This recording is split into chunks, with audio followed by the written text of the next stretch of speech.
It opens with a quote from Deleuze and Guattari.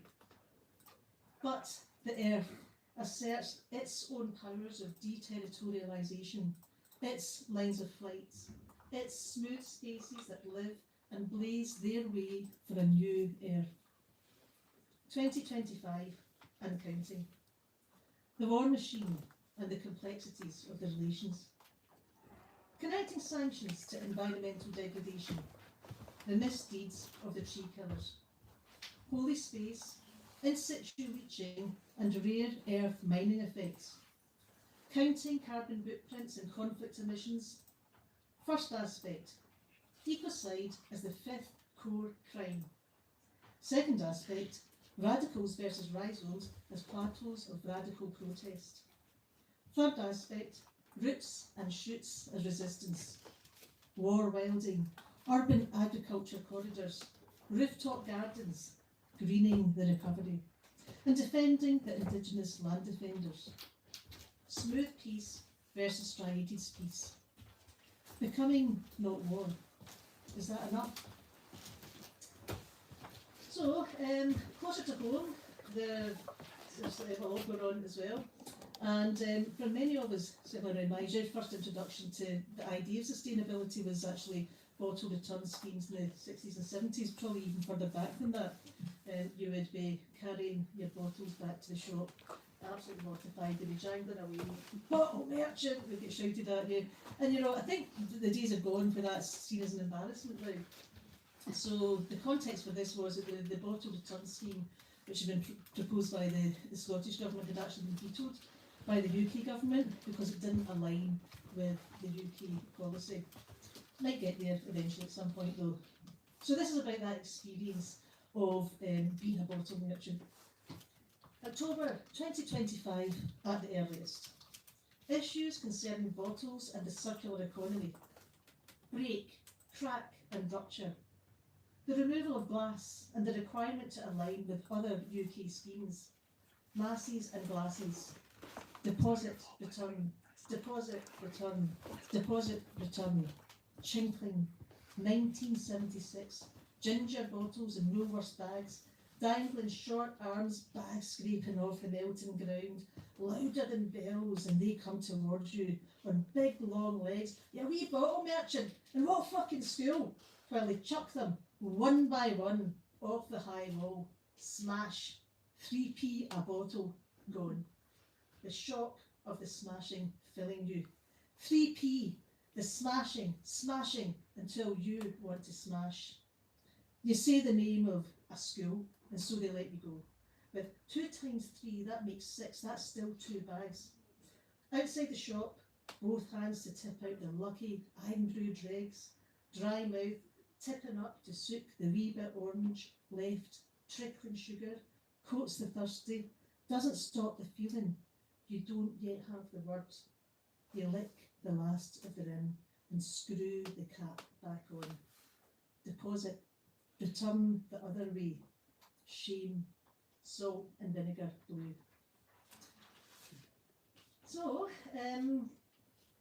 environmental changes and conflict obviously displays thousands of people, and increasingly I think we should be getting the sense that it could happen to anyone at any time, anywhere. And quite a lot of what I do is about maybe removing the very specific elements of the experience, just so that we can start to connect it as something as a possibility for us. 22nd of July 2022. The meaning of the word lost. I bring the last of what we salvaged and try to find space in the room. Sometimes, insert name, asks for something we had to get rid of. And even though I told them at the time, each time it's lost again. I tell them I found the locket we thought was gone. Insert name looks puzzled, and I try to describe it, but can't remember the word for the shape. They're too tired to speak, but draw it with their finger, and I nod and smile. They don't ask to see it. There are no photos in it. Were there ever? I don't remember. They're not sentimental. The face turning away. So people adapt, and they adapt in all sorts of really quite amazing ways. And this is about the line. Has anyone heard of the line? Saudi Arabia's proposed solution to, I suppose, desertification.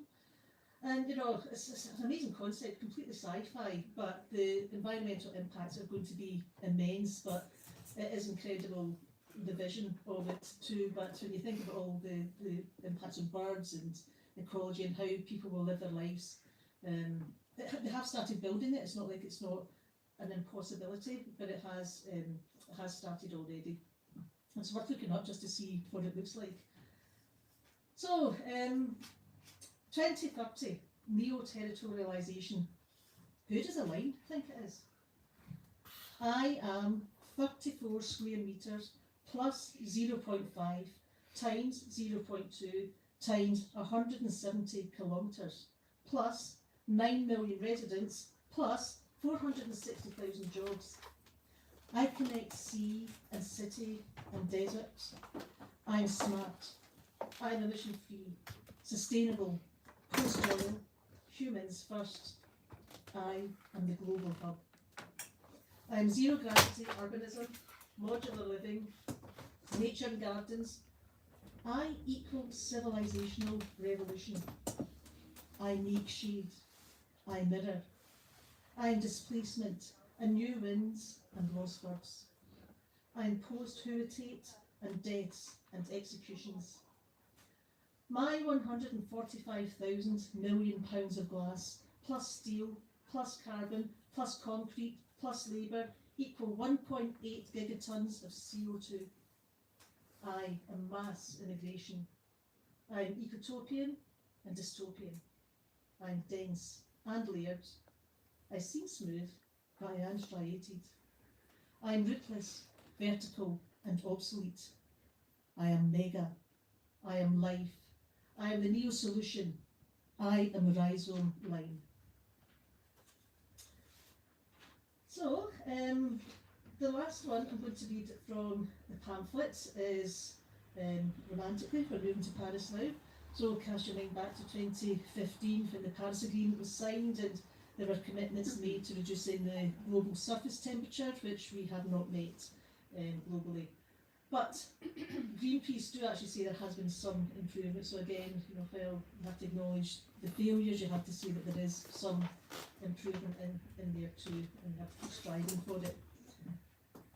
So, 12th of December 2015, that's the day the Paris Agreement was signed. We'll always have the Paris Agreement. We could still run them in mapless memory, in the rain, rain, rain, in night narrow streets, like subterranean stems that spread forever away from where we're going. The miracle of neon led us late to the impossible cinema. The manager saw our joy in each other, which doubled our joy, and waved away our damp notes. The quatre son coup.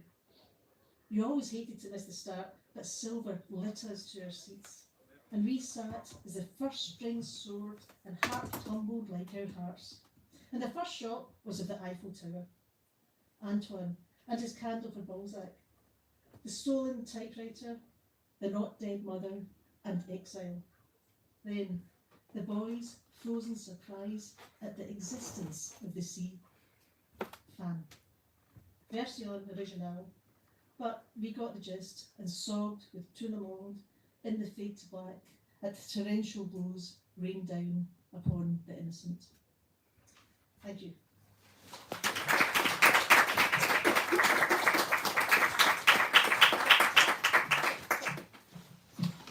Thank you very much for that, Julie. Great, and next I'd like to introduce Vicki Husband. Just to read a little bit about Vicki. Vicki Husband's first poetry collection, This Far Back, Everything Shimmers, was shortlisted for the Saltaire Scottish Poetry Book of the Year Award in 2016. Vicki's poem has been widely published, broadcast on radio and read at international literary festivals and local libraries.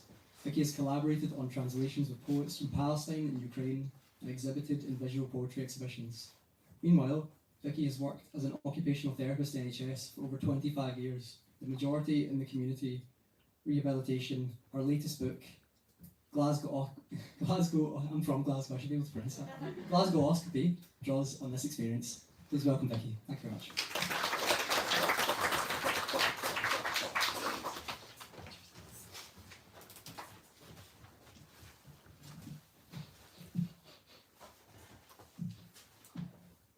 Thank you all for coming. So this book, it's been many years in the making, and I conceived of it from the start as a book rather than a collection of poems. And I wanted to get across something of the extraordinary nature of the job that I do every day and have done for the last 25 years, which is working as an occupational therapist in the community rehabilitation team in Glasgow. I mean, it's an extraordinary privilege to be a guest in so many people's lives, and to see such a wide range of people in situations, often difficult and distressing situations. And I took a long time working out how to structure this in the poems in the book. So the way that I've chosen to do it is that there's a series of rooms, which are short fictions about patients in the community, and to highlight the isolation, the disconnection and the connection between the city and the wider health issues of the city. These are interspersed with poems written from my perspective as a therapist and looking at the therapist-patient relationship as well. So I'm going to read a selection of these for you tonight. Okay. A woman walks into a city. A woman walks into a lobby, a hallway, a corridor. A woman walks into a stairwell and calls up. A woman walks into a front room, a back room, a scenario. A woman walks into a small silver room and the door slides shut. A woman walks into a room with a blue uniform, blue hands, blue mask. A woman walks into a room of short breaths, shallow breaths. A woman walks into a wall of silence. A woman walks into a hope and it is pinned to her like a brooch.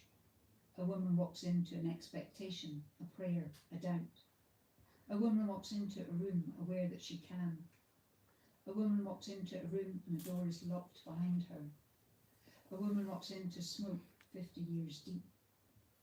A woman walks into a room and unsettles the dust, the flies.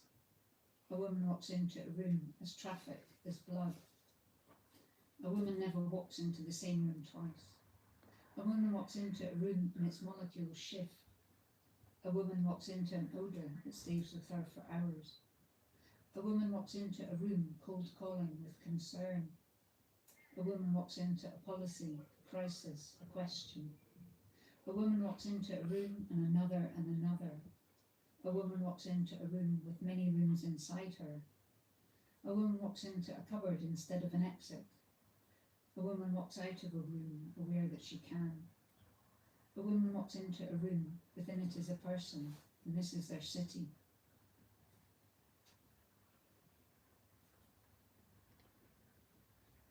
I've forgotten that I've started wearing glasses actually. Room. I have an appointment with A. The front door has a fish-shaped hole. I try the handle. It is dark in the hallway. All doors shut save for one ajar that opens into a lounge, sparse, lit by a greenish light of a cloudy aquarium. Hello? On the sofa, a figure reclining under a blanket, back towards me. Beside him is a still life, side table from a long-lost nest, pint glass of tangerine-coloured liquid and a broken lamp. I try my best to make myself heard before reaching out to touch the blunt wing of his scapula.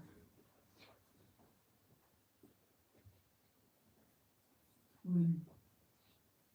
H warns me through a crack in the door that I'll need to breathe in, squeeze through.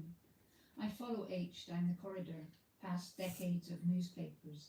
His fingertips cling like the best of climbers to ridges in wallpaper, door jambs, data rails, as he traverses horizontally from the sheer face of a tall boy to loose-limbed furniture. His pathway narrows through a gully of boxes, fields of the unidentifiable, the extraneous, until he reaches his base camp chair. Here everything vital is within arm's reach. Less important things ripple outwards across the floor. Books with unreadably small print, paid or unpaid bills, things bagged up to give to people who never visit. When H fell, he tells me, unsure if it was the second or third time, he was half buried in old news. The phone was a few valleys away, beyond a mountain range of bin bags, but uppermost in his mind was his tea spoiling on the hob. In the background is the faint sound of a smoke alarm's intermittent peep.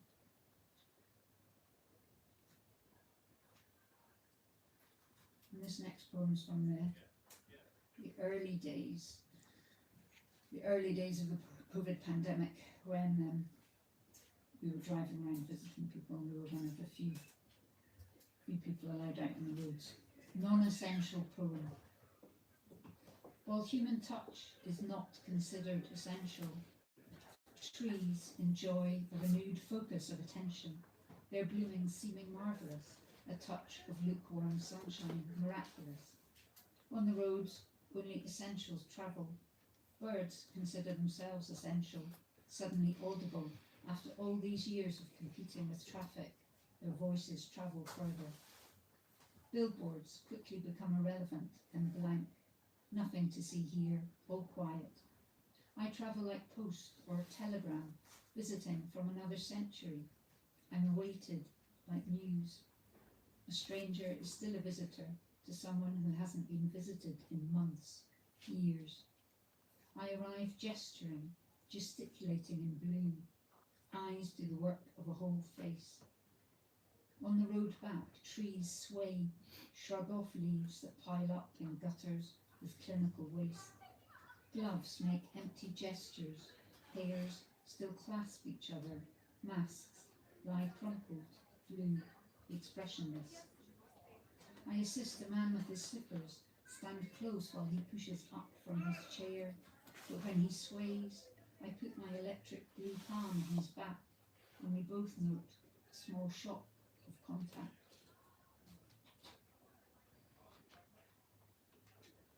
Room.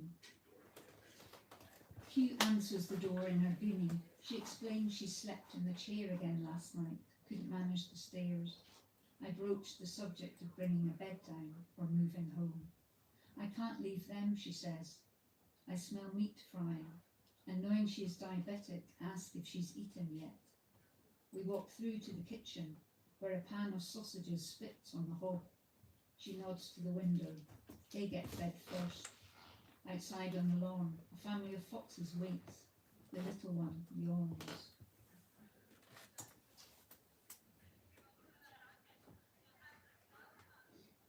Room.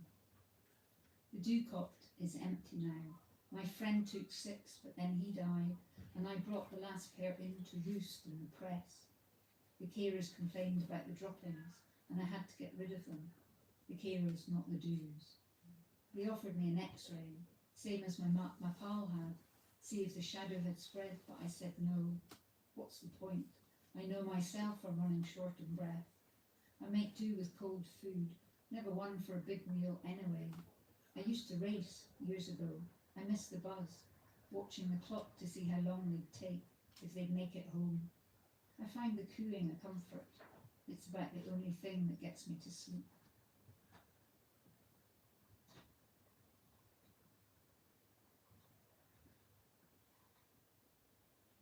This next poem is called 15-Minute City. I've not actually read this one out loud before, and it's about the disconnect between this kind of branded idea of an ideal, reachable neighbourhood city and the reality of what we find in cities or don't find.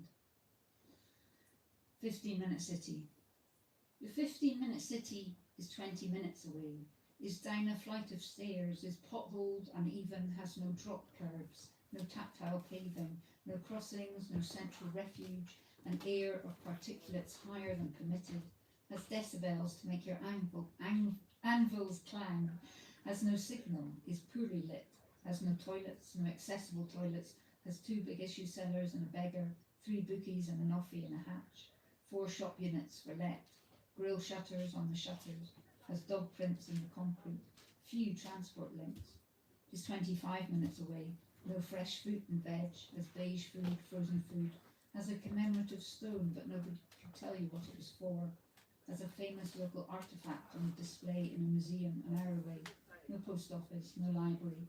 Doesn't know the last time it saw a butcher's, baker's. Has bikes slaloming along pavements. A shared lane more suited to 4x4s than mobility scooters and power chairs. A lane that's stopped short of, riddled with blood, broken glass, is half an hour away. No one knows you there. Everyone knows you there. Wouldn't be seen dead there. All the stone buildings boarded up a while back. Did have a hairdresser's and a cafe, a nail bar and a shoe repairs, a locksmith's and a key cutter's, but unlocked phones. Has a gauntlet of an underpass. Local spots named for the junkies, the alkies, the birders, the train spotters, the joggers, the skateboarders. Has a pub that hosts a wake every week. A few lampposts tied with faded flowers and cellophane. Football scarves braided into railings. Has spots that people have their own names for, that are unnamed but alluded to, avoided. Is 35 minutes away, under a flight path downwind of a sewage works. Has CCTV with known blind spots. Tire marks scorched on the tarmac, but no memory of where they came from. Metal grills on the chapel, the church, the temple, the mosque. No disabled parking. Has a police presence Friday nights at the takeaway. An exterminator visits Tuesdays. An ice cream van most days of the week. Distant sound of Yankee Doodle played as a slow air. Is 40 minutes away. Is overlooked by a cemetery on a steep hill. Has bird spikes on the window ledges. Armrests on the benches. Needs armrests on the benches. Has no seating. No electrical charge points. Local migrations of school kids and starlings and racing pigeons to set your watch by. Has a park with a few rose bushes and no roses. Is used as a shortcut. Has a reputation. Is too far away. Had resident parakeets once, until the sparrowhawks.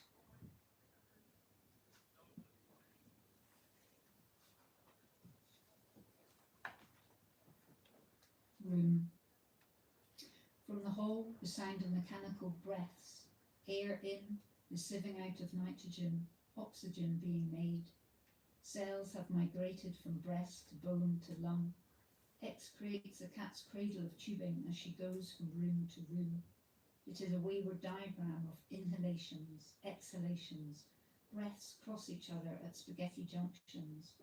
She gets back into bed, tells me she doesn't want all this, gestures to the world. Tells me that her brain is tired and muddles language. We talk about continence, and instead of saying I wet myself, she says I cried. Room. There's worse aft than me, Tam says. T says, dismissing any help, steers the conversation away from herself, says she's managed all this time alone since her husband died a long while ago, and it's only recently, the last 12 months or so, that she has slowed up or slowed down, every task a bit more difficult. I shift uncomfortably on the chair opposite, and from underneath the cushion pull out a greasy triangle, hold it up to the light, to reveal 3 bristly hairs, realise it's a pig's ear. T smiles. That must have been Rocky's. He's been gone a year.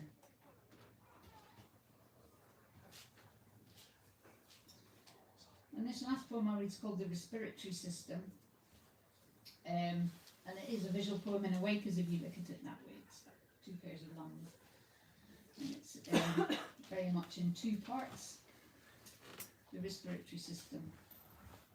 Breathe in through conducting zones of allotments and back greens, botanic gardens, cricket grounds, and pause before breathing out through cemeteries, bowling greens, Cross Park and Cowlairs Park, and pause. Breathe in through Drumchapel Park, Drumrye Wood, Garscadden Burn, Kelvindale Glen, pause. And breathe out through Maryhill Park and Milton Park, Kelvin Grove and Knightswood Park, and pause. Inhale through Postle Marsh and Ruckhill Park, Sighthill Park and Victoria Park, pause. And exhale through Blue Space, Canalside, Riverside and Roadside Verge. Inhale through your nostrils, boosting nitric oxide to the bottom of your lungs until your diaphragm pushes your belly out, pause. Then a deep exhale through pursed lips. Keep going through 2 million trees, through ash, hawthorn, alder, birch, through goat willow and sycamore, poplar and oak. Pause before breathing in again the 40% of the city that is public green space. Listen for the soft fascination of canaries singing in Dawes Home. Breathe in through motorway and main road, through school run and rush hour, through alerts from air quality monitors. Breathe in ambient air irritants, coarse and fine particulates, and the usual suspects of chemicals. And breathe in through inhaler, nebulizer, oxygen tubing, nasal cannula, mask. Breathe in the best air quality since the Industrial Revolution. Breathe in ozone, nitrogen, sulfur and carbons, monoxide, dioxide. Breathe 20,000 litres of air daily. Breathe in particulates measured by aerodynamic diameter, how deep they travel into your lungs. Breathe in power station and factory emissions from 100 miles downwind. Breathe in micropollutants with no safe threshold level. Breathe in toxins from across Europe, dust from the Sahara. Breathe in domestic combustion, vehicle emissions, particulates of soil, sea salt, the fallout of construction work, slough from tyre rubber. And breathe airborne pathogens, bacteria and virus in laboured breaths, short breaths, on exertion or at rest. The trick is just to keep breathing. Thank you.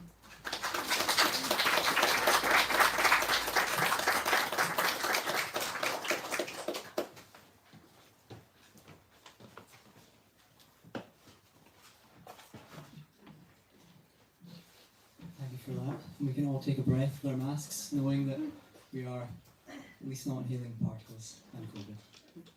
I'm going to introduce Eloise now. Eloise Birtwhistle's poetry has been published in journals including Gutter, Spam, and New Writing Scotland. And she's been a guest editor for Wet Grain. She won the 2023 New Writers Award and was a finalist for the My Slexa and Poetry Book Society Women's Poetry Prize. A previous recipient of the St Mungo's Mirabel Clydebelt Apprenticeship, she now coordinates the Clydebelt scheme. Her debut pamphlet, Splenectomy, was published in 2025 with Stuart Bard Press. Please welcome Eloise.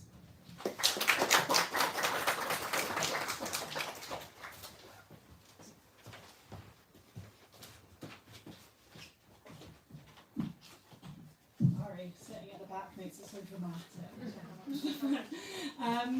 Yeah, I'd just like to start by just thanking Vicki for inviting me to read from Splenectomy this evening, and for kind of bringing us together with Julie as well, because it's just really lovely to have your work kind of actually speak to other people's work and come together in a kind of more communal way. So yeah, it's really lovely, and thank you, Julie and Vicki, for your readings. Yeah, Splenectomy is a pamphlet. It's kind of one long poem, and it's all about the spleen, which when at my launch I told everybody that I really didn't know anything about the spleen before I started writing Splenectomy, which was true. And one of my pals in the audience who's a doctor told me afterwards that they don't really know anything about the spleen either, and doctors don't know about the spleen. It's a weird organ, no one really understands why it's there. So that's interesting, partly because one of the interesting things about the spleen, at least I think, and hopefully you'll find as well, is that it was a very important part of medicine. So in humours, so starting in ancient Greece and lasting for an extremely long time, the spleen was one of the organs that controlled one of our humours, our black bile, which is to do with melancholy. So this was the idea that the spleen was connected to how we felt melancholy. So obviously this is very poetic. Lots of poets have been into this, throughout time, particularly kind of Baudelaire to be the most famous example. So yeah, that's a bit of context. So I'm going to start by reading the kind of first section, and then I'm going to jump around a little bit just to, keep the interest up, hopefully. So yeah, this is Splenectomy. When you're tired, rest. For 2 weeks, avoid bathing. Walk a little more each day. The incision is raised and reddened where your body has been parted. You remember the blueness of a submarine lighting the seabed, the slowness. You imagine the slender laparoscope slipping through your abdomen. Are the sutures already disintegrating in the warmth of your midriff? A documentary plays soundless on the ward. A child glides into salt waves and returns with a fish. The next morning, you tell a nurse about Samabajau people and their breath, how they forage the ocean and can dive for almost 15 minutes. The nurse's hands are cool against your wound. Your skin puckers as it heals, the two sides of your scar ridged like the lips of a cowrie. Sunken shapes reveal themselves to you. Each stroke of your arms through the water is a peeling away. Black bile, yellow bile, phlegm, blood. Doctors had knotted their brows and noted a surplus. Your humours had been monitored in this way for months before the operation, and all this time your spleen continued to saturate, dripping thick melancholy out like a cloud. Tests were undertaken, inquiries made into the disposition of your saliva, your urine, the wax and wane of your appetites. Leeches fattened as they plumbed your veins, their skin reflecting the ward's cold light. Finally, a shining black marker pen deposited an X on the skin below your left ribs. Out on the platter, the organ was naked and the sticky colour of a clot. Your unconscious form lay beside it on the table, the spleen reflected in stainless steel. Underwater, things echo with a kind of expansiveness. Creatures move as they have always moved. The anaesthetist had asked you to count back from 10, 9, 8. Light filtered down into your bloodstream. There's a few kind of themes that are explored in different ways in the poem, and I'm going to read a few from one of those themes, which is various animals, particularly aquatic animals. It's a pretty watery poem that are kind of used in medicine or relate to medicine throughout the years. Excuse me. So the first one I'm going to read is about horseshoe crabs, which are used to create vaccines. For hundreds of millions of years, a horseshoe crab has been grazing the ocean floor. Blood flows to her gills, is oxygenated, flows back to her heart. Blood, copper blue and milky, detects bacteria and congeals a wall around the infraction. Spring after spring, silver draws her body up to Atlantic shores. She spawns her clusters into the sand. Birds wait, their beaks catching moonlight. Pharma companies gather swathes of crabs and hook their veins to needles for harvest. The next animal, I'm going to read a couple of poems about this animal. This is an animal that I got so obsessed with when I was writing this pamphlet. I could have written a whole pamphlet about the animal itself. And it's the deeply charismatic, warm and fuzzy leech, which we all know is part of medicine.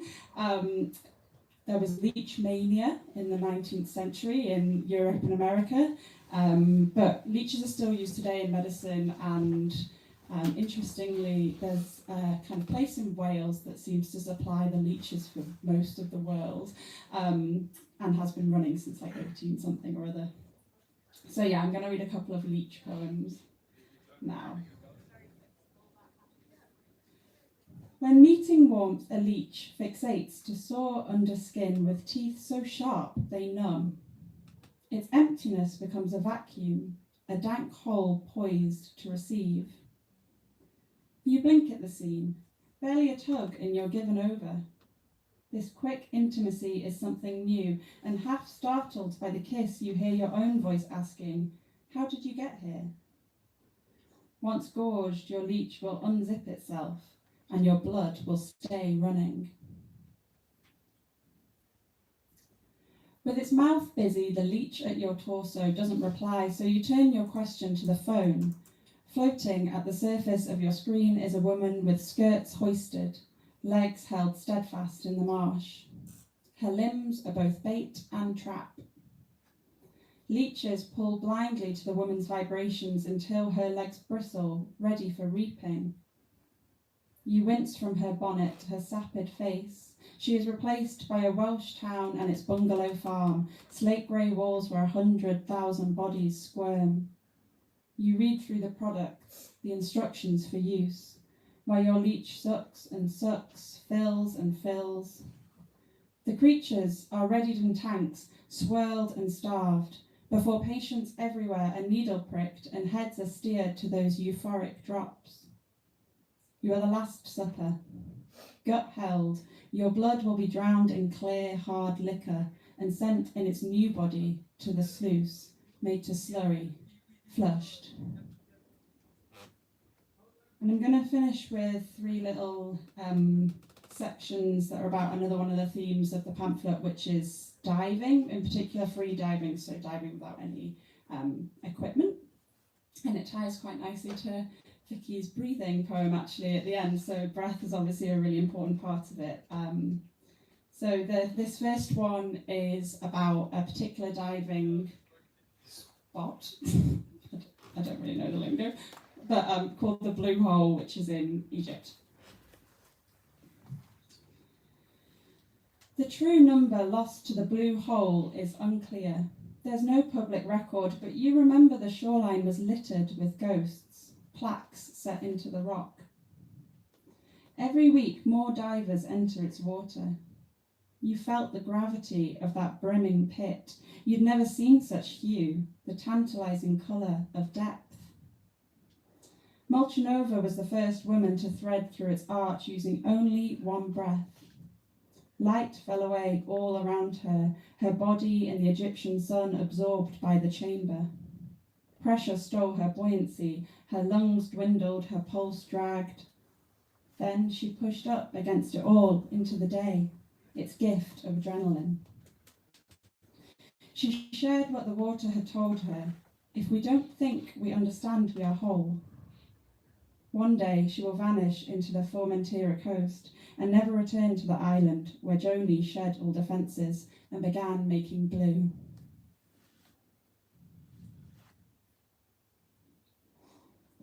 In sleeplessness, your lungs recall the way they can manipulate breath, how a diver meditates to expand their limits. You count yourself in and out, in and out. You miss feeling drunk with the water's sensation, the tingle of habitat thicker than air. You plummet, and nitrogen seeps through your body.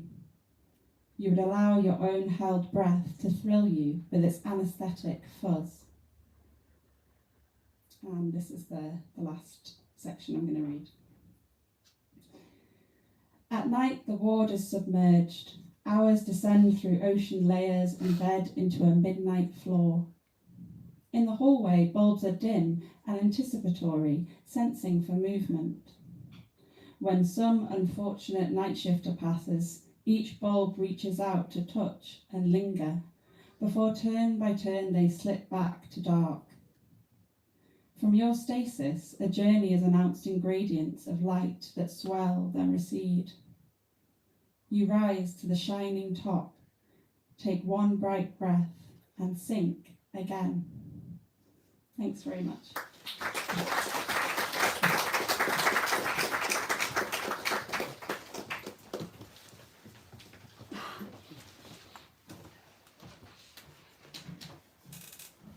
Thank you so much. And please give another round of applause for our poets. They've been absolutely wonderful. So we're going to let the authors leave first into the other room for a signing, if that is all right. So everyone just stay seated for the moment. There is also some free zines brought by Vicki as well, so be sure to grab them. And I'll beat the tell you can use your voucher code. So just let me know your name and I'll put that through for you. Thanks again for joining us tonight, guys. Have a nice night.